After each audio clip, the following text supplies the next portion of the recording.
So the guiding principle for the remainder of our time is this: mediocrity doesn't just happen, it's chosen over time. Nobody wakes up in the morning thinking, I can't wait to crank out a steaming pile of crap today.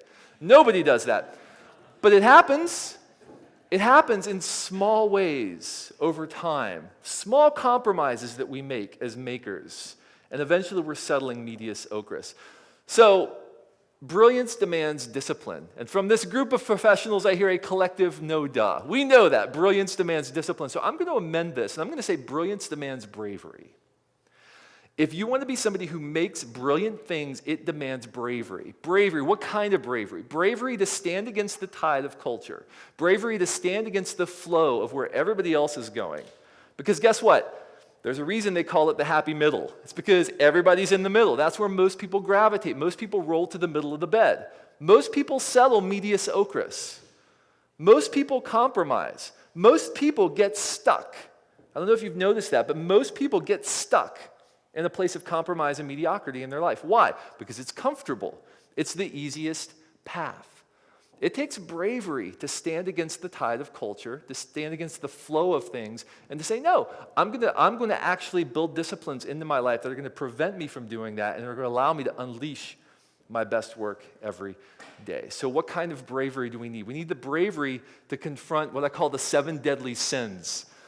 These are the 7 deadly sins that cause medius ocris. We could call these the 7 deadly sins of makers if we want, because I've seen this play out in the lives of creative professionals over and over, and organizations.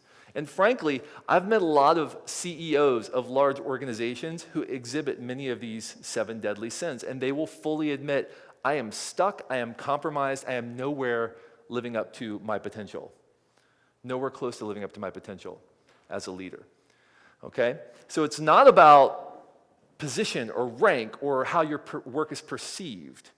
It's about whether you know that you're bringing the best of who you are to what you do every day. So we're going to talk about each of these places we get stuck and some methods for moving beyond it. The first one is aimlessness. Aimlessness. This is when we have a lack of understanding of the outcome that we're really committed to as a maker.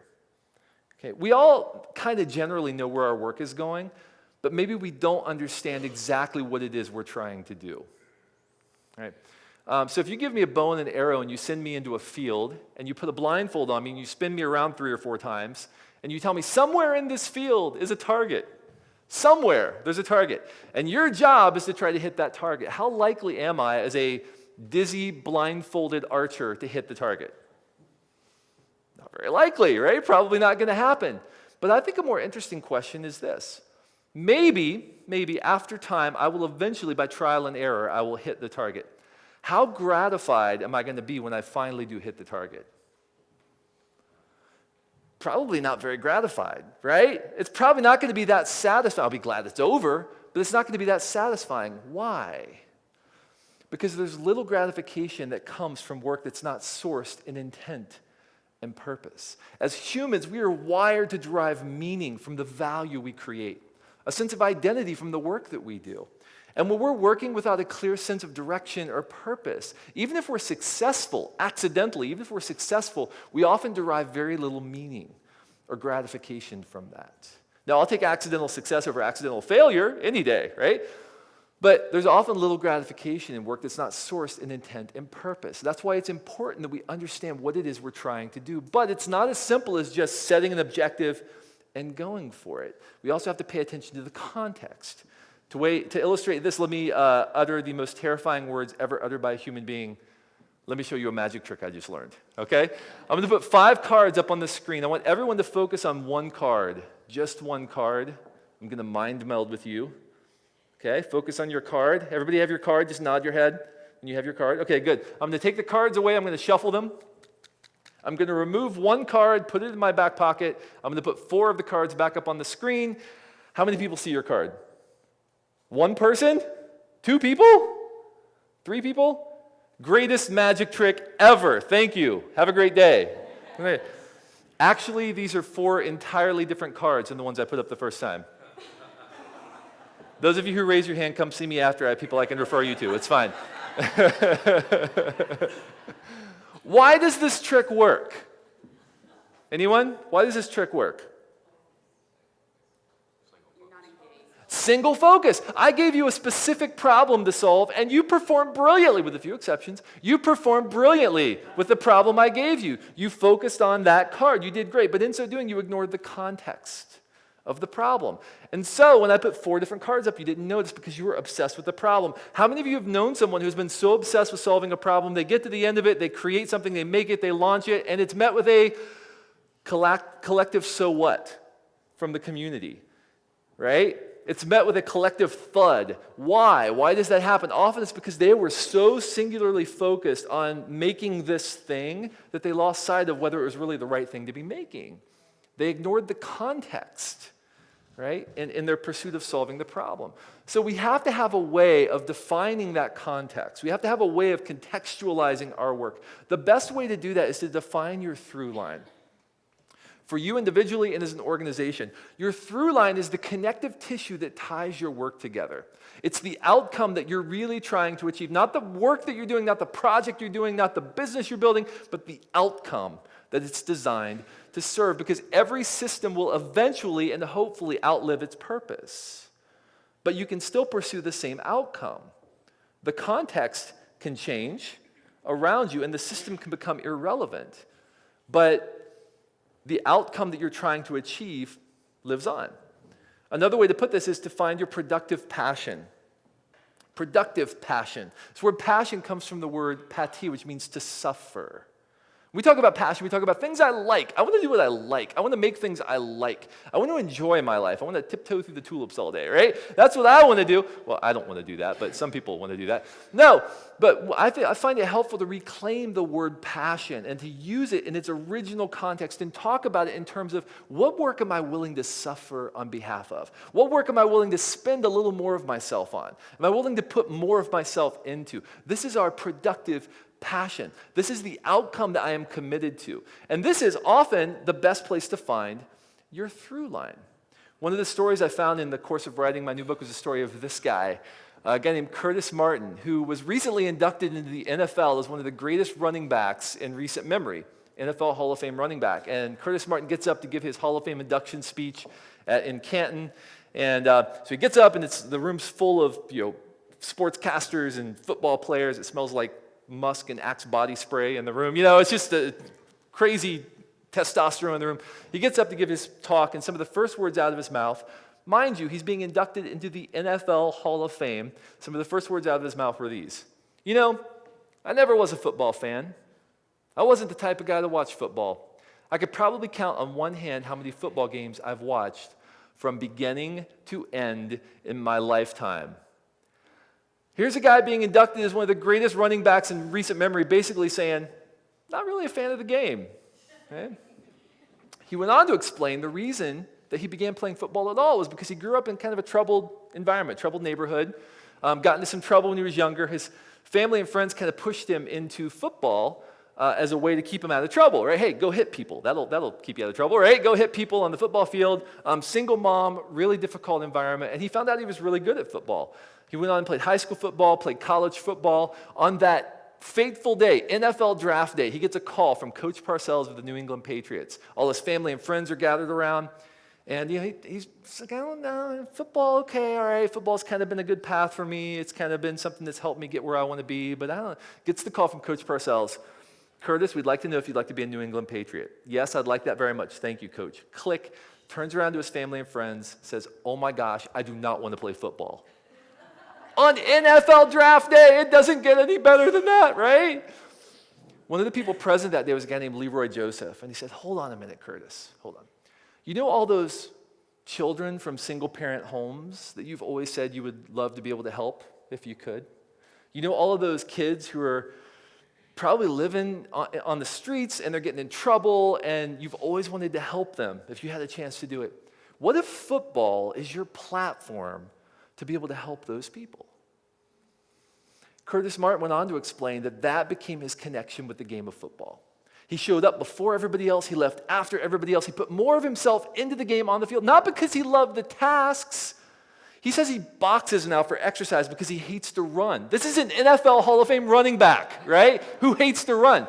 Not because he loved the tasks, but because he was committed to an outcome that transcended the task. He put a significant portion of his income over the course of his career, and even more so now, into initiatives to help single-parent families, to help kids who are in trouble. He had tapped his productive passion. Okay? And I think it's often the case that we think about, I want to do what I like to do, rather than I'm going to do what's necessary in order to achieve an outcome that I love, a productive passion that matters to me. What is that for you? What is your productive passion? So what outcome are you truly committed to in your life and in your work? What is the change that you're trying to create? I believe we are in a time, especially in our country and in our culture, we need more people committed to outcomes. More people committed to doing the things necessary to achieve an outcome that they are passionately connected to. Okay, so what does that look like for you as a maker? And how can you use your skills to work toward that outcome? The second deadly sin is boredom. So you have aimlessness, boredom. There's a group of people I like to call the busily bored. These are people who you ask them, how are things going? Oh, I'm good. Very busy, very busy. They get that constipated look on their face. I'm just very busy all the time. And if you look at them and you look at their life, it looks like they've got a lot going on. They're very intellectually stimulated, but they're bored silly. How do I know they're bored silly? Because the moment there is a lull in any external stimulus, the moment there's a lapse, they're standing in line, or they're kind of standing in the middle and they're kind of waiting for someone, or whatever it is, what's the first thing that happens? Typically, the phone comes out. The phone comes out, and they're surfing for any kind of stimulus that can quell the 30 seconds of intense, agonizing boredom that they're going to face while they're standing there, right?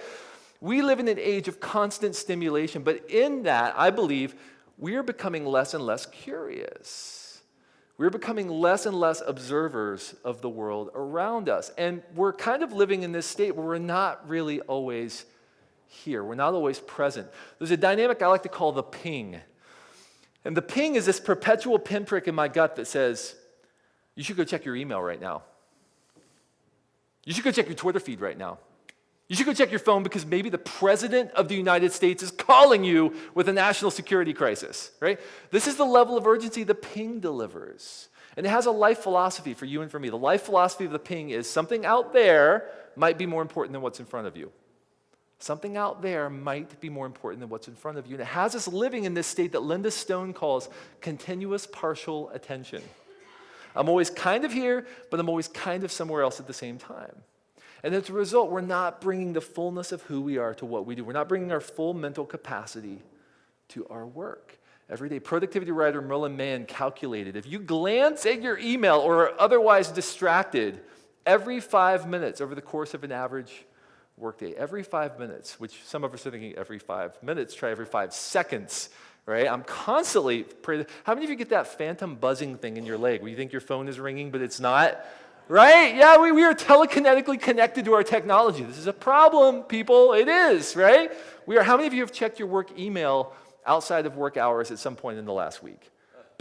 Laughable. Let's be a little more vulnerable. How many of you have checked your email since I started my presentation? Right? Yeah, it's everything I could do not to go grab my phone right now and fire it up. Why? Because the ping is seductive, and I believe it's dangerous. So Merlin Mann calculated, if you do that every 5 minutes over the course of an average workday, over the course of an average year, you will check your email 24,000 times.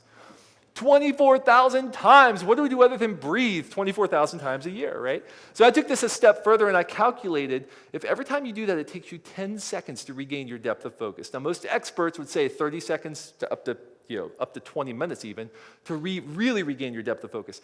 Let's say it takes you 10 seconds. Over the course of an average year, you will spend 66.6 hours not doing anything about your email, not going into your email, just glancing to see if something out there is more important than what's in front of you.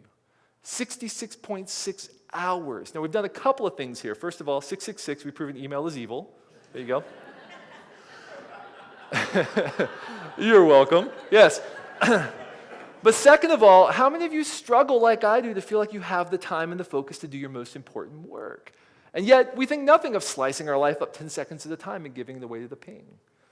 We have to learn to be present. We have to learn to ask better questions. We have to learn to immerse ourselves in the environment around us, to be present, to not allow ourselves to be constantly, perpetually distracted by the stimuli in our environment.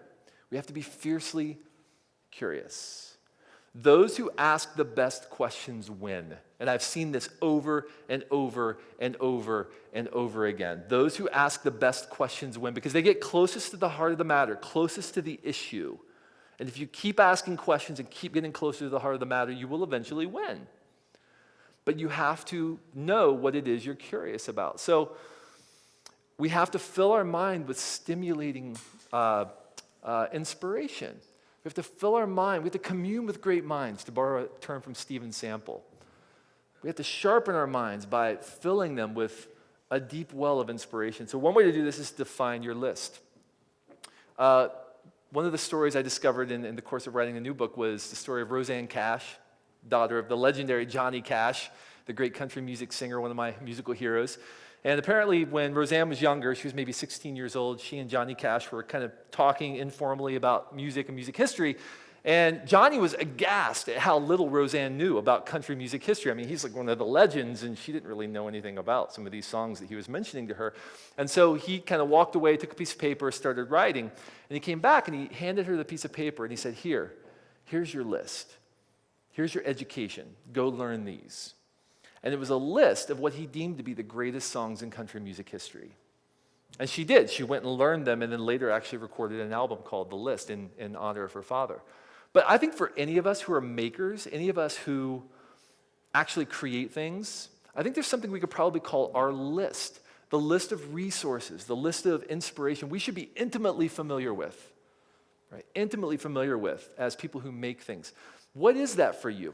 What in your life do you fill your mind with on a regular basis, right? Or what is your list of inspiration and stimulus that you're working your way through?